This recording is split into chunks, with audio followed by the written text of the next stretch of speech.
आपको election commission के बाहर लिए चलेंगे जहां पे रहनुमा पाकिस्तान तहरीक इंसाफ सलमान अकरम राजा इस वक्त मीडिया से बात कर रहे हैं। बदल गया उस दिन शाम 10 बजे के बाद।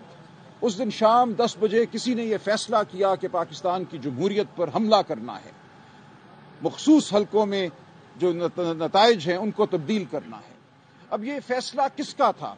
ये उन हलकों में फर्दन किसी ने ये फैसला किया, उन हलकों में जो लोग थे जो फैसला करने की सकत रखते थे, या ये फैसला कहीं और हुआ, मुझे इसका इल्म नहीं है। लेकिन उसके बाद जो मंजर हमने देखा वो अंदोनाक था। मुझे खुद हल्का यानी 128 में वहां के आरओ ने और वहां मुकर्रर पुलिस ने पकड़कर गरिबान से निकाल दिया आरओ के दफ्तर से बाहर। मेरी बेगम साहबा मेरे साथ थी, मेरे इलेक्शन एजेंट के तौर पे हमें बाहर धुतकारा गया और हमारे पूछने पर सिर्फ ये कहा गया कि आपको यहां बैठने की इजाजत नहीं है। और उसके बाद जो हुआ वो एक सानिया था। हमें जो प्रिजाइडिंग अफसर से फॉर्म 45 मिले जो कि मौसूल हो रहे थे, उनमें मैं 90,000 से जायद की लीड से जीत चुका हूं ये इलेक्शन यानी 128 से।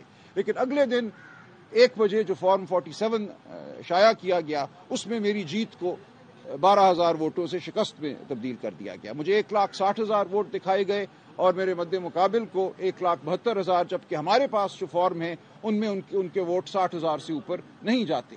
लिहाजा एक ऐसा हौलनाक अमल किया गया, 1,10,000 वोट जाली जो हैं वो कहीं से पैदा करके डाले गए।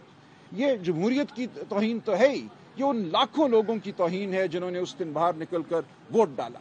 हम इस तौहीन के खिलाफ खड़े हैं, जो एतमाद को ठेस पहुंचाई गई है लोगों के, उसके लिए हम खड़े हैं, हम लड़ते रहेंगे। ये बताइए कि आप इससे पहले मुस्लिम लीग नून अभी जो इलेक्शन हुए उसकी बेनिफिशरी है, आप मियां नवाज शरीफ के लिए करोड़ों रुपए फीस लेके आप उनके केसेस लड़ते रहे।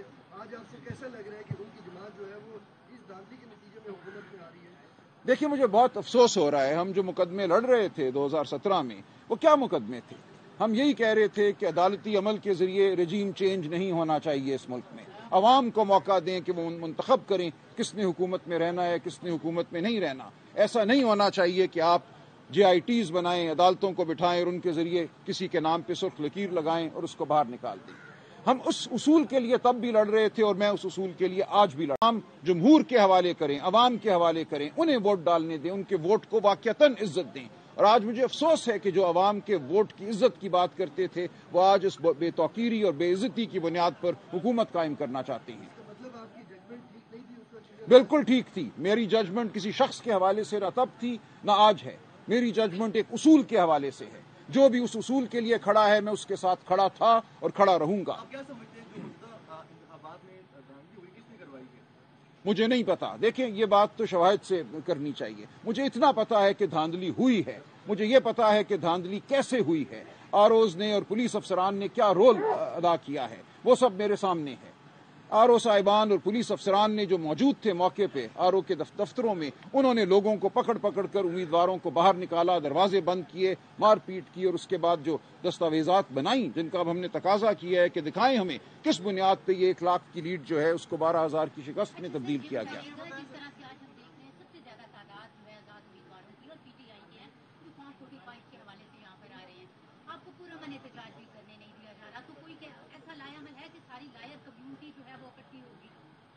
देखिए, लॉयर कम्युनिटी शायद ना इकट्ठी हो और ये जरूरी भी नहीं है। मैं समझता हूं अवाम को इकट्ठा होना चाहिए, हर शरीफ नफ्स शख्स को इस मामले में इकट्ठा होना चाहिए। इसका ताल्लुक सियासत से नहीं है, ये सियासत से बहुत ऊपर की उसूली बात है। लॉयर एक छोटा सा हिस्सा है माशरे का, माशरे का आप सब हिस्सा हैं, माशरे का हिस्सा अवाम है। हमें बतौर अवाम, बतौर पाकिस्तानी एहतजाज करना है कि ऐसा मत करो। इसका बेनिफिशरी कोई भी हो, इससे मजरूब कोई भी हो, हमें इस उसूल के लिए खड़े होना है।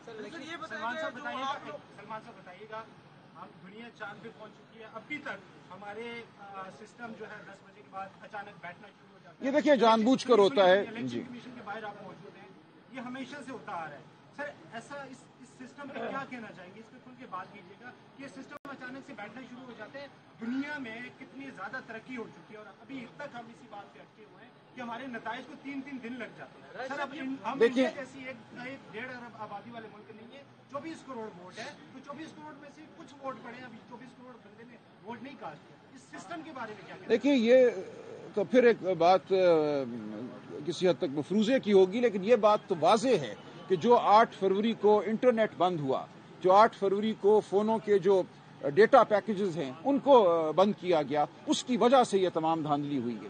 اگر اس دن انٹرنیٹ بند نہ ہوتا تو پریزائڈنگ افسران اپنے اپنے پولنگ اسٹیشن سے براہ راست الیکٹرانکلی فارم 45 جو ہیں وہ الیکشن کمیشن کی ڈیٹا بیس میں بھیجتے، اور یہ تمام جو جھگڑا اب ہمارے سامنے ہے یہ نہ ہوتا۔ اس جھگڑے کو پیدا کیا گیا انٹرنیٹ کو بند کر کے، اس دن فون سروسز کو بند کر کے۔ دیکھیے، ہم ہر جگہ استدعا کریں گے، ہر دروازہ کھٹکھٹائیں گے، اعتماد ہو یا نہ ہو، جو کوئی قانونی راستہ ہے اس کو ہم اپنائیں گے۔ اب اعتماد ہونا ضروری نہیں ہے، ہمارے پاس جو راستہ ہے اس کو اپنائیں گے، ورنہ جو بات ہے وہ تو ہم کرتے ہی رہیں گے۔ الیکشن کمیشن نے کل ایک فیصلہ جاری کیا جس میں یہ کہا کہ RO 3 میں رپورٹ جمع کروائے اور فارم 47 کو جاری نہ کرے، اس بعد اسی کی ریورس میں آج کو ڈسیزن دے دیا۔ آپ کو کس حد تک امید ہے کہ یہ دیکھیے، مجھے نہیں پتا، مختلف مقدمات کے مختلف حقائق ہوتے ہیں۔ کسی مقدمے میں وہ یہ کہہ سکتے ہیں کہ روکو فارم 47 کو، کسی میں کہہ سکتے ہیں نہ روکو، اس سے کوئی عمومی تاثر نہیں لینا چاہیے۔ سر یہ بتائیے گا کہ 76 سالوں میں ہمیشہ سے دھاندلی کے الزامات ایک دوسرے کے اوپر لگتے رہتے ہیں، درست لگتے رہیں۔ دیکھیے، دھاندلی کا معاملہ ختم کب ہوگا؟ نہیں ہوگا ختم جب تک ریاست فیصلہ نہیں کرے گی کہ دھاندلی نہیں کرنی، نہیں ہونے دینی۔ دھاندلی کہ ریاستی اہلکار دھاندلی میں شامل تھے۔ دیکھیں، یہاں دھاندلی فریقین کے درمیان بہت کم ہوئی ہے، ہوئی ہوگی وہ، لیکن اصل دھاندلی RO اور پولیس افسران نے کی ہے۔ تو یہ فریق تو نہیں تھے بظاہر، انہوں نے کیوں یہ حرکت کی؟ کیوں RO صاحبان نے پولیس افسران کو کہا کہ نکال دو ان لوگوں کو میرے دفتر سے؟ قانون کا تقاضا ہے کہ کنسالیڈیشن جو ہے وہ فریقین کینڈیڈیٹ کی موجودگی میں ہوگی۔ ہمیں نظر آنا چاہیے تھا کہ کون سا فارم 45 ایک پریزائڈنگ افسر لے کر آیا ہے، اس کے مطابق اندراج ہوا ہے یا نہیں ہوا۔ جب ہمیں کمروں سے نکال دیا گیا تو ہمیں کیا پتا کہ انہوں نے جو نمبر ڈالے ہیں وہ کہاں سے لے کر ڈالے ہیں۔ سلمان اکرم راجہ صاحب اس وقت آپ الیکشن کمیشن کے باہر موجود ہیں، اندر سے آ رہے ہیں، کیا کارروائی ہوئی آج اور آنے والے دنوں میں کتنے پر امید ہیں کہ جو نتائج ہیں وہ آپ کے حق میں آئیں گے، رزلٹ آپ کے حق میں آئے گا؟ دیکھیے، ہم نے اپنی آج استدعا جو ہے وہ دائر کی ہے، کل غالباً سنوائی ہوگی۔ دیکھیے، امید کا ہونا نہ ہونا غیر اہم ہے۔ میرے لیے ایک جو راستہ ہے اس پہ میں نے چلنا ہے، وہ راستہ قانون کا، آئین کا راستہ ہے، اس میں یہی میرے سامنے ایک ذریعہ ہے کہ میں اپنا احتجاج جو ہے، جو اپنی استدعا ہے وہ آگے بڑھاؤں۔ الیکشن کمیشن کے باہر سلمان اکرم راجہ میڈیا سے بات کر رہے ہیں۔